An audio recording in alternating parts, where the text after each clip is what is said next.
चॅनलला सबस्क्राईब केले नसेल तर आत्ताच करा आणि बेल आयकॉनला पण प्रेस करा, जेणेकरून माझ्या प्रत्येक व्हिडिओचे अपडेट तुमच्यापर्यंत पोहोचेल. नमस्कार मित्रांनो, मी विशाल आपल्या सर्वांचं खूप खूप स्वागत करतो. अचानकपणे कंपनीच्या महत्त्वाच्या कामासाठी मला यवतमाळला निघायचं होतं. मग काय, मी बॅग पॅक केली आणि निघालो यवतमाळसाठी. ठरलेल्या वेळेत मला तिथं पोचायचं होतं, उशीर नको व्हायला. म्हणून मग गौरव आणि सचिन मला सोडायला आमच्या साकोऱ्या फाट्यावर आले.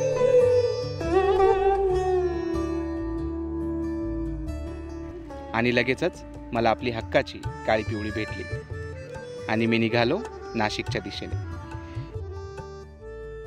आणि आत्ता समोर जे एंट्री गेट दिसत आहे ती आपली केंद्रीय संस्था defence research and development organisation अर्थात DRDO चे ठिकाण. आणि इथेच आपल्या सैन्यासाठी लागणारा दारुगोळा, मिसाईल तसेच सैन्यासाठी लागणाऱ्या उपकरणांचे संशोधन केले जाते. आत्ता मी आलोय सुंदर आणि तितके स्वच्छ अशा आपल्या नाशिक शहरामध्ये.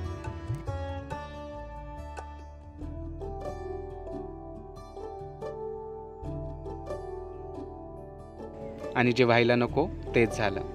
आपल्या काळी पिवळीचे टायर पंक्चर झाले.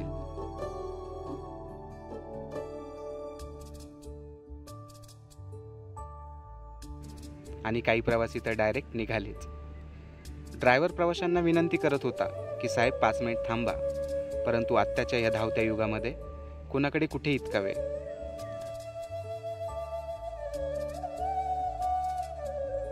स्टेपनी चेंज करून आम्ही निघालो मग पुढच्या प्रवासाला. समोर जे मंदिर दिसतंय ते आमचे बळी महाराज मंदिर.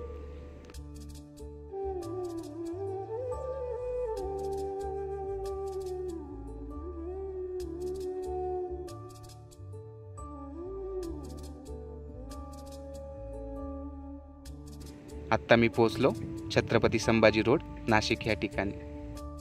आणि लगेचच मला छत्रपती संभाजीनगरसाठी बस पण भेटली. आणि बसमध्ये चढत असताना कळलं की गर्दी भरपूर आहे. आणि झालं पण तसंच.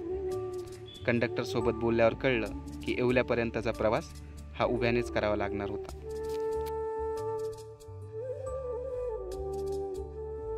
समोर दिसणारी ही गोड चिमुरडी आपल्या आईसोबत लाडीवाळपणे विरंगुळा करताना बघत बघत येवला कधी आलं कळलंच नाही.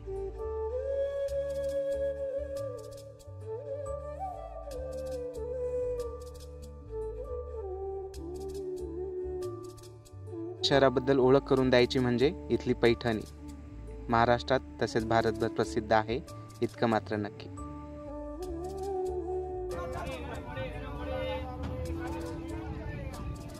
आणि हे दृश्य बघून लहानपणीची आठवण झाली. आजोळी जाताना मम्मीकडे ह्या लोकांकडनं खाऊ घेण्यासाठी केलेला हट्ट आजही आठवतो.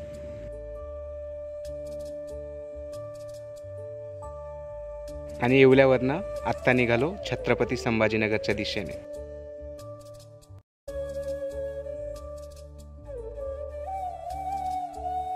भूक लागल्यानंतर मम्मीने दिलेल्या डब्याची आठवण झाली. मम्मीने डब्याला छान शेंगदाणा चटणी आणि पोळी दिली होती. आणि येवला बस स्टॉपवरनं भजी घेतली. छान प्रवासाचा आनंद घेत मस्त जेवण झाले. आणि मग त्यानंतर पुढचा प्रवास. आजूबाजूला दिसणारा स्वच्छ आणि सुंदर परिसर, छान रस्ते यावरनं आपण छत्रपती संभाजीनगरला पोहोचलो याची खात्री झाली.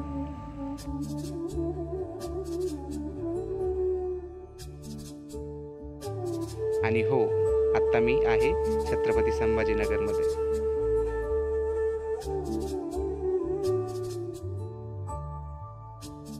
प्रवासाचा थकवा असल्यामुळे छान थंडगार लिंबू सरबत घेतला आणि त्यानंतर छान रिफ्रेशिंग वाटलं.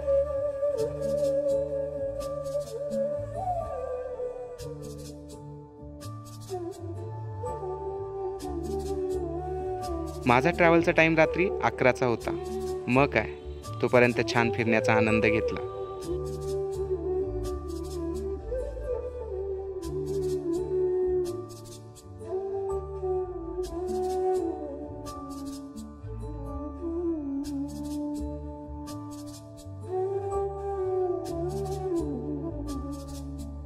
आता वाजले आहे सकाळचे 7 आणि समोर जे शहर दिसतंय ते आहे यवतमाळ जिल्ह्यातील धारवा सिटी. पहाटे 4ला मी इथे पोहोचलो.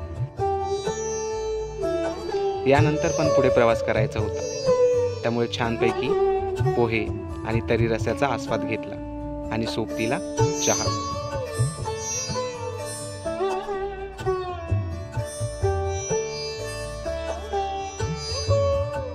आणि त्यानंतर निघालो ज्या ठिकाणी मी थांबणार होतो तिथे, म्हणजेच धामणगावला.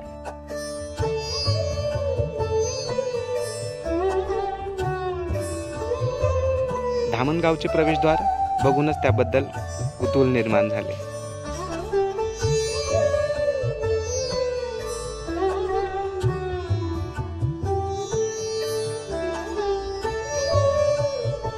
आणि फायनली मी पोहोचलो धामणगावला.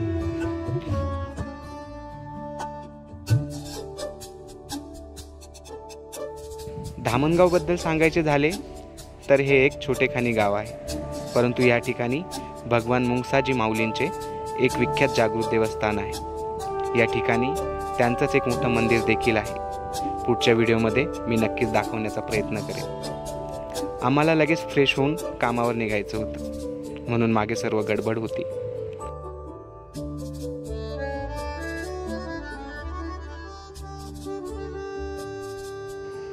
तर आपल्याला व्हिडिओ कशी वाटली नक्की कळवा. व्हिडिओ आवडली तर लाईक करा, शेअर करा आणि चॅनलला सबस्क्राईब नक्की करा. व्हिडिओ बघितल्याबद्दल खूप खूप धन्यवाद.